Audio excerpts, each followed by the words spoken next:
The Shekhinah is the manifestation of the goddess through the restoration of innocence.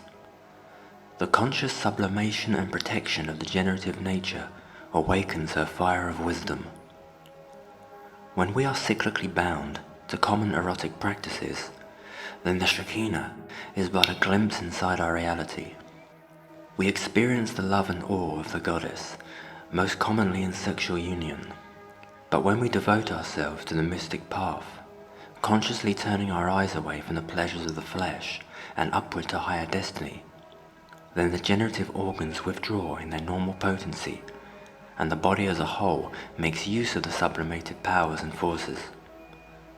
The brain itself is like a sponge or vacuum, elevating the sexual nature upwards into new and mysterious grounds of spiritual fertilization and immaculate conception.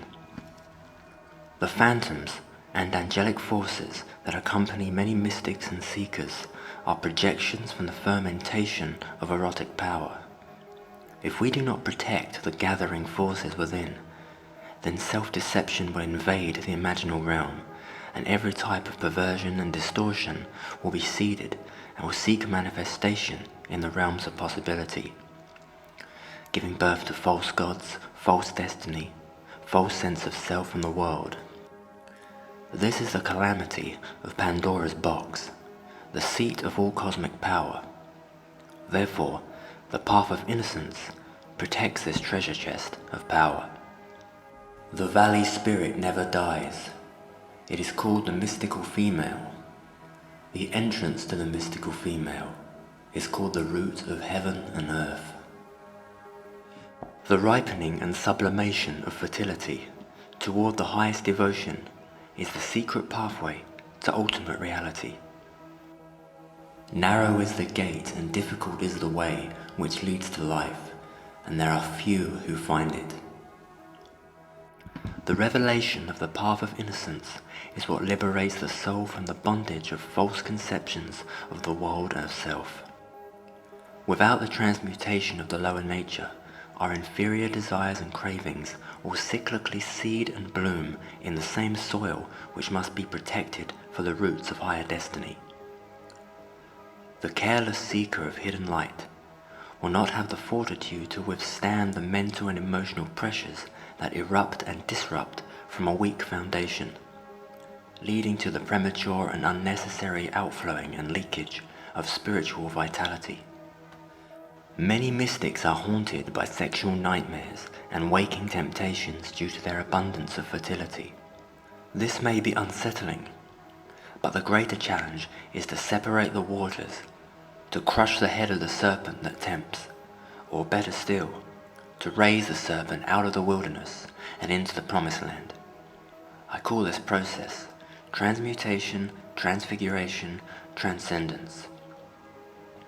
If the generative nature has not been sublimated toward higher devotions, then it will persist in the routine arousal of temptations and fulfillments.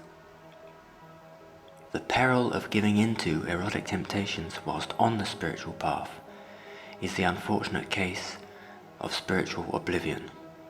A single engagement in erotic curiosity can tear down the entire temple of light and leave us mystically blind. This is not a grave concern to the will to be mystic or the average religionist, as they are essentially fixed in the common world and share the same common destiny as most people. But to those who have already entered the wilderness of redemption, they must never allow pride of progress to creep in and take root. Salvation protects the soul from outside attack, but it does not prevent the soul from falling by its own hand. The myriad phantoms, vampires, and so-called demons cannot dim the light that surrounds and suffuses the mystic. At this point, the only threat to the mystic is themselves. The powers we cultivate attract both the light and the dark. The mystical power is an erotic power, and this power is a fertile magnet to all things, good and evil. We must brave the storm of unknowing, keeping the first eye fixed upon the light of reality.